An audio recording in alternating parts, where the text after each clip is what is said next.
مصطفى مصطفى منبع للصفا، سيد الأنبياء مشعل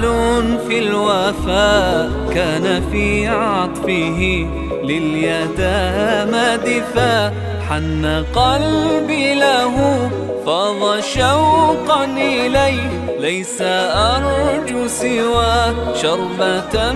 من يديه، الصلاة عليه والسلام عليه، للسماء ارتقى فأتى بالنقاء، وغدا وجهه نيرا مشرقا، كان من عفوه